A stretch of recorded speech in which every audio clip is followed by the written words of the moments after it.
Okay, hey everyone, my name's Cassidy. Thanks so much for watching this video. I guess you haven't watched the whole thing yet, but thanks for joining me. I'm gonna be doing the 24-hour reading challenge. I might be a little crazy. I'm starting it at midnight. So it's not quite midnight yet. So at midnight, I'm going to start reading.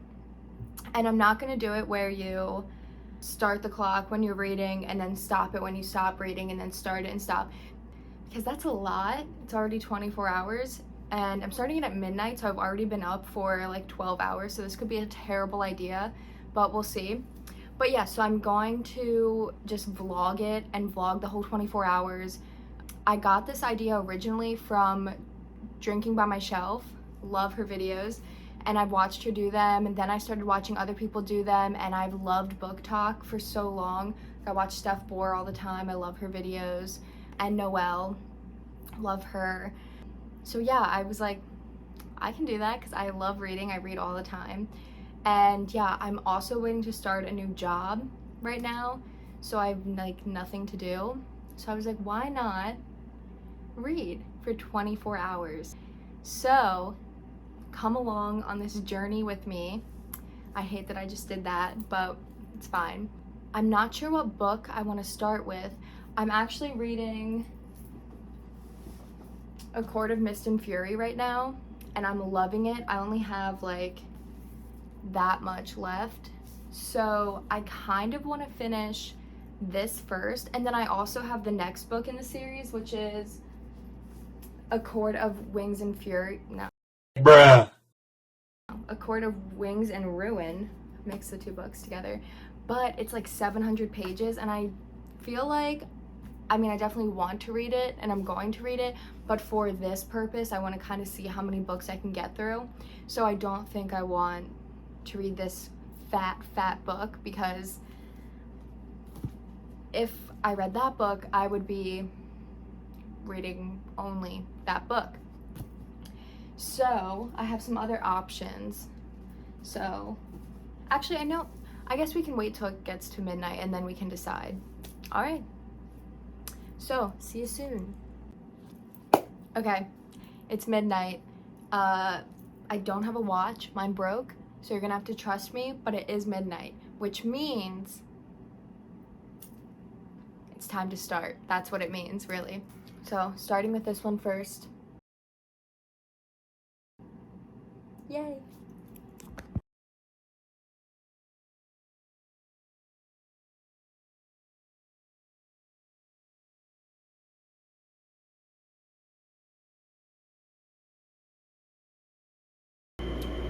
I finished it. It's 2 o'clock now. It's been 2 hours. I don't know why it took me so long to finish the book. I think I read like maybe 150. I don't know why it took me that long to finish it. I feel like it shouldn't have taken me that long. So I'm gonna have to start moving at a quicker pace, I think. Although I do still have 22 hours, so actually maybe not. That was probably a good pace. Anyways, finished it.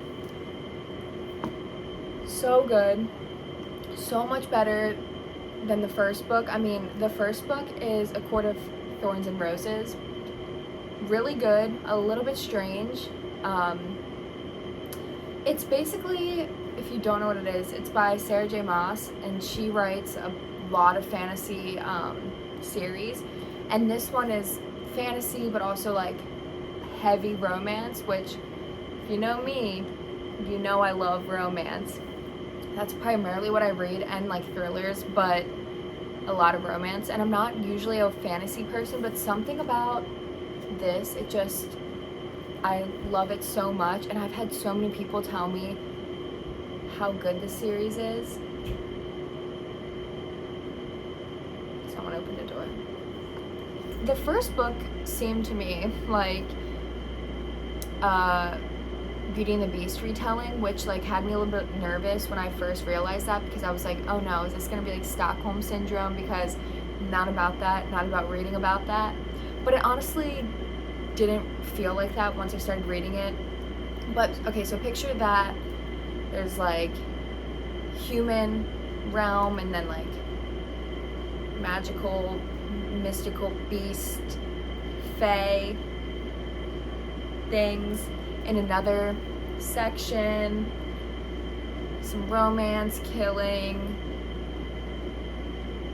war, magic, altogether amazing. Couldn't recommend it enough. But anyways, on to the next book that we're gonna read. And by we, I mean me. So, I have the house in the Cerulean Sea, but I'm kind of feeling, I don't know. Okay, I think what I'm gonna read next is What You Become in Flight by Ellen O'Connell Whitted. And Ellen is an amazing person. I met her on a writing workshop that I participated in Greece this past summer. Oh, naughty hair. And she was just amazing.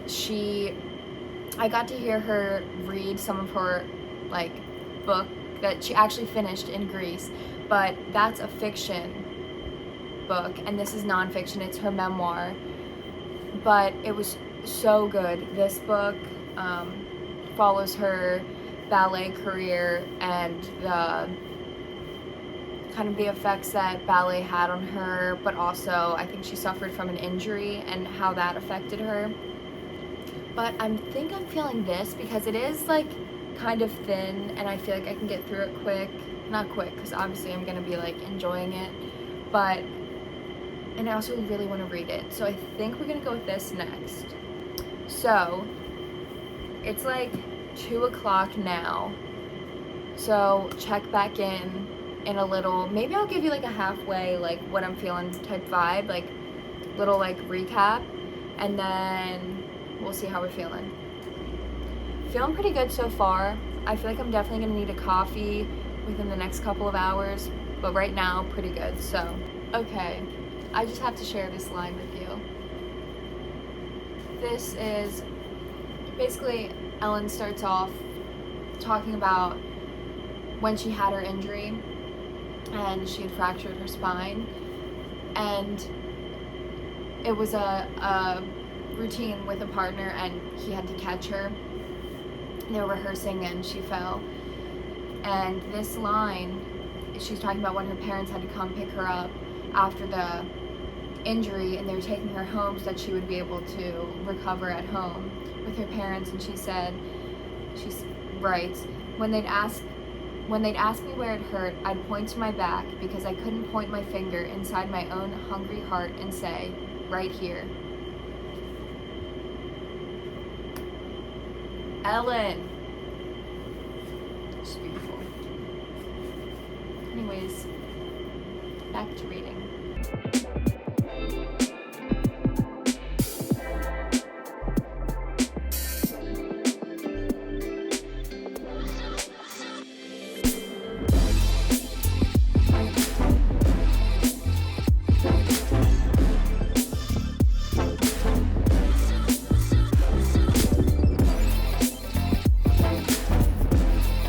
Alright, it's like 4 o'clock.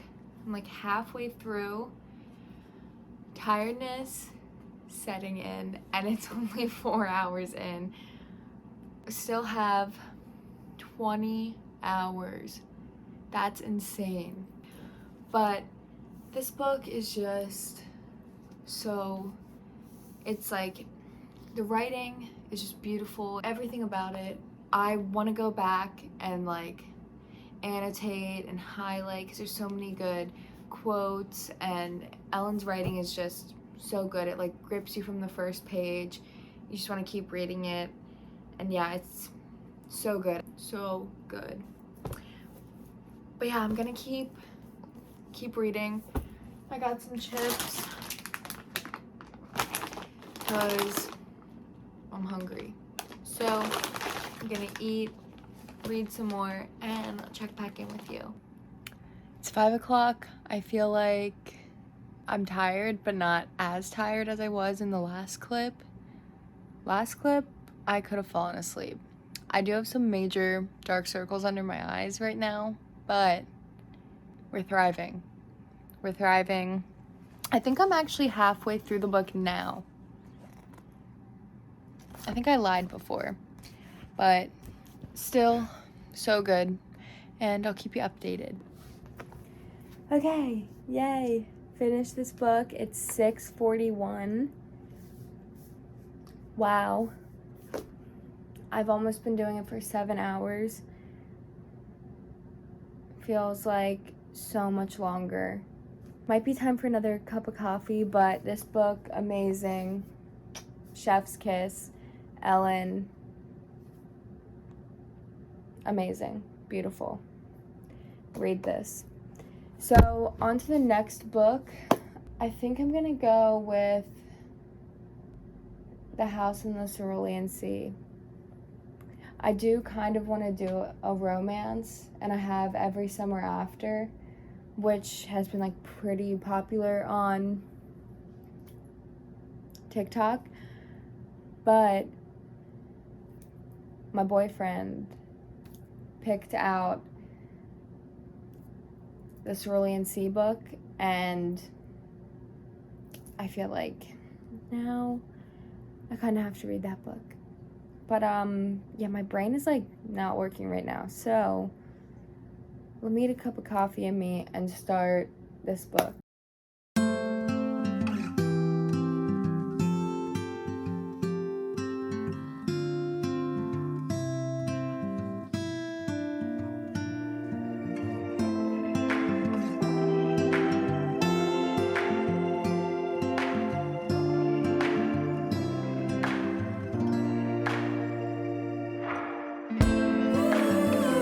Okay, it's 9:30. I can't remember the last time I talked to you. I think it was like 7. I slowed down. I'm on page 130. Actually, I feel like I think I read really slow, but like I don't think it's that bad. But I'm on page 130 of The House in the Cerulean Sea. I also did stop to make breakfast, so that took up a little bit of time, not that much though. But yeah, this book, it took a while to get into. I didn't really like it at first, probably like the first, yeah, sorry, this is my bear. Probably the first couple chapters, I was like, not sure if this is for me. But I'm actually getting into it now, and I am really liking it. It's basically this guy, Linus Baker. He works for the department in charge of magical youth, and he's a caseworker, so he goes to different orphanages and makes sure that these like kids that hold these magical powers or whatever are being cared for properly, and that everything's okay with them. And if not, then he reports back, and they'll either shut the orphanage down or send the children to other places, various places. But then he gets this like big mysterious like top level case, and he's called to go to this island, and it's the house in the Cerulean Sea, and these 6 kids are like extremely unusual. All of the like magical like powers and like things that they possess are like extremely like abnormal, and the person that looks after them is a little bit like he's caring for the children, like he loves them, but something's a little bit off and not sure what yet. But yeah, I also think this might be a romance somewhere in here. Okay, so I'm editing the vlog and I thought I should add this in there that I did some research on the house in the Cerulean Sea, and after doing that research realized that TJ Klune has come out and said himself that the inspiration for the book came from the 60s Scoop, which, if you don't know, is basically happened in Canada with Indigenous children in the 1950s through the 1980s, I believe. And they were taken from their homes and put into these like government sanctioned um, institutions, which is obviously terrible and did not have like a good outcome. And TJ Klune has kind of romanticized this and turned it into a story with magical children being a reference to the Indigenous children. And obviously, the ending of the book is happy, which just is kind of unfortunate because that's not how the real thing panned out. And so I don't want people to think that I'm supporting this terrible thing that happened. But I just wanted to put that out there. So, take that as you will if you want to read the book. But I just wanted to put out there that I'm not supporting this author who has kind of profited off something terrible that's happened. But so I'm gonna keep reading and I'll update you in a little bit. Okay, it's almost 11. I hit a rough patch for a while, but I'm back. We're going on a walk. I'm tired. He's just staying up for moral support, but I told him he could go to bed. I'm pushing through. I'm a fighter. Yeah, he's refusing to, so that's on him. But I love the support. So I have my book, and whilst walking, I will try to read, but I don't know how well that will go because I'm clumsy.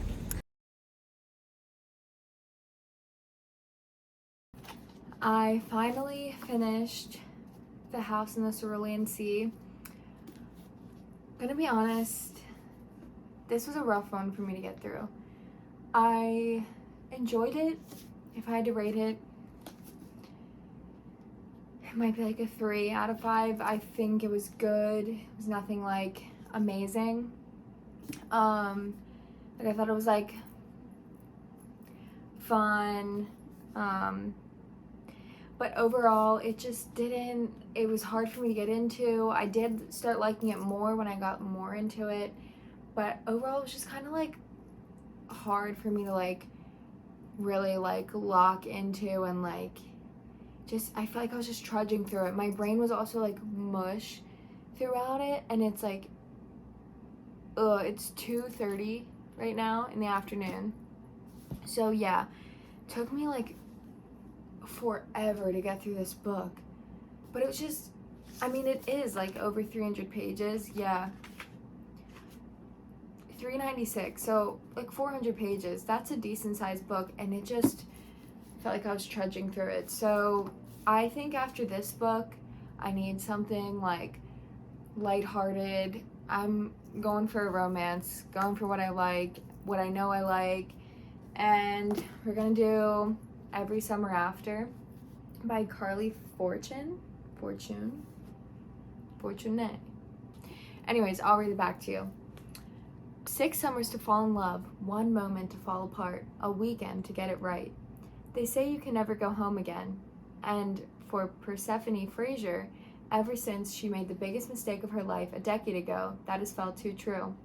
Instead of spending glittering summers on the lake shore of her childhood, she stays home in a stylish apartment in the city, keeping everyone a safe distance from her heart.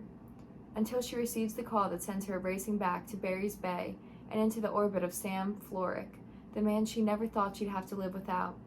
For 6 summers, through hazy afternoons on the water and warm summer nights working in his family's restaurant, Percy and Sam had been inseparable. Eventually, that friendship turned into something more before it fell spectacularly apart. When Percy returns to the lake for Sam's mother's funeral, their connection is as undeniable as it has always been. But until Percy can confront the decisions she made, they'll never know whether their love is bigger than the biggest mistakes of their past. So, I've seen a lot of good stuff about this book, which is why I randomly bought it on Amazon like a couple weeks ago. And I feel like it's a good one to read now because like summer's wrapping up, starting school next week. I don't even know. Soon. So it feels like a good time to read this when I want to read it in summer because obviously it is like a summer romance. So yeah, I feel like now is a good time to read this and to like kind of take a break from a heavier, not even, this wasn't even heavy, it was just like, ugh. So I'm gonna go start this and I'll check back in with you soon. Okay, do you ever just, when you're reading, you like have this idea of what the character is, how you picture the character, and then there's a description of the character. Sorry for that loud noise, it's the air conditioner. And it's like, you just ruined it for me. Like, that's just not what I thought the character would like dress like, or I don't know, something just ruins it for me. Just happened in this book. I'm on page 46, and it says, "It's a blistering late afternoon, so I throw on the lightest thing I've packed, a sleeveless poppy-colored cotton dress that hits above the knees. It has large buttons down the front and a belted waist. I fasten my gold sandals and head out the doors." And for some reason, that just, I'm not liking the image in my head. Like, the belted waist, gold sandals, feels very like 2016 to me. Not sure why, and maybe that's just being dramatic, but it's like, no, you're supposed to be this cool, like, cool girl, and you're wearing that. I don't know. Anyways, back to reading. Okay, update. It's 5:45. I'm on page 118. This book, this is what I needed.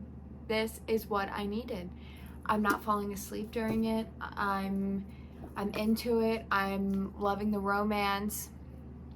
Yeah, it's just really, it's great. Basically, Percy, who has, her family gets a cottage, buys a cottage by a lake, and they go there for the summer, like when she's in 7th grade or 8th grade.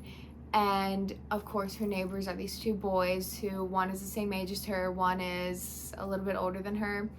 It's like the classic, like, she starts having a crush on the one that's her age, but like they're friends at first and you watch them growing up, but it's told in flashback. So one chapter or whatever will be present day, and then the next will be like 15 years ago, present day, 13 years ago, or whatever.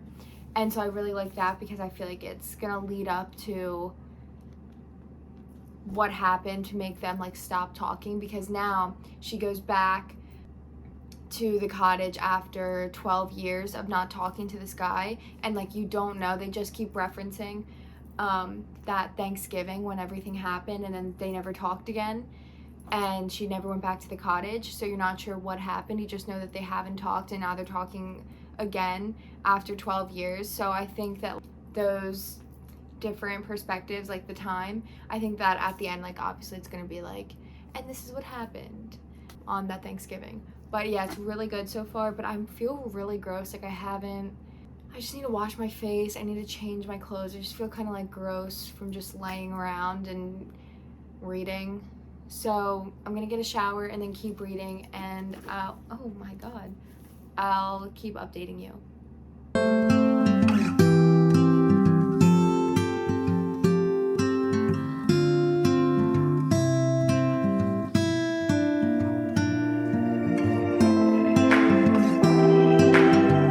Okay, it's 8:30. I'm almost finished Every Summer After, and I had to stop because my parents called, so I had to talk to them. But so good. I'm making plant-based chicken ramen. Yum. I had the beef last night, not that anyone cares, but it was really good. So anyways, I'm gonna keep reading while I wait for the water to boil. It's 9:45 and I finished it. This book,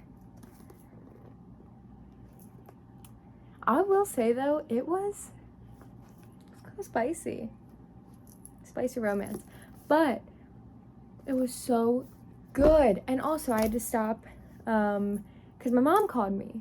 First, I was talking to my stepmom and my dad, and then my mom called me. So, yeah, but it took a little, well, I've been saying this about every book, taking a little long to get through it, but I don't even care because so far, I mean, I've gotten through 3 complete books. I've also gotten through like 150, I'm gonna guess this is like 150 of this big book. So, like, I'm not mad about that. And, okay, so basically I have 2 hours left, right? Can I get through One True Loves by Taylor Jenkins Reid? It's 300 pages. I don't know if I can do it. I think this is my shortest book, though. So I feel like it's my shortest book. So I feel like I'm just gonna have to try. If I don't get through it, it's not the end of the world. But, okay, wait. I can talk about this book more. Unless, maybe since I'm a YouTuber now, I'll just do like an August wrap-up where I talk about my books. I'll do that. This vlog thing is probably gonna be super long. But anyways, I'm gonna read this now. We'll see how far I get into this book. We'll see how far I can read. Oh my god, is my brain working? Also, I feel like I've hit a point now where I feel fine. There was a point where I was like so exhausted. Literally, I was reading and my eyes were just like, and then I'd like jerk awake. But now I'm wide awake. I feel like a little like all over the place. And I didn't even have coffee for a while. But anyways, gonna go in with this one. Gonna go in. Anyways. Cue Lizzo. So tired. But we did it. And I'm this far into One True Loves. It's pretty good. Not my favorite Taylor Jenkins Reid book. But, I mean, overall pretty good so far. Basically a woman, what the heck is her name? Emma. God, this is terrible. Emma, like, has this, like, romance, like, out of high school with this guy. They're, like, madly in love after, like, I don't know, let's say 7 years. And this is not a spoiler, it's on the back. He's presumed dead in a plane crash, and she ends up reuniting with like a high school friend, and they get together and they're engaged, and then plot twist, original guy who was thought to be dead is alive. And so it's basically like, who's she gonna choose? But yeah, it's pretty good. But I cannot believe I did it. 24 hours, it's midnight. I am not here, but wow, thanks so much for watching. If you got this far, like, congrats to you, because this is probably so long, but we did it. But yeah, I think I'm gonna start posting on YouTube, just like reading videos and like book videos and vlogs and stuff, because I really like watching that. And I do read a good bit, so why not just share it? And it was really fun to like record it, and it did hold me accountable, because I was like, there's so many points where I did want to stop, but I was like, no, I can't. My viewers are waiting for me, even though I probably don't have many viewers. It's probably like,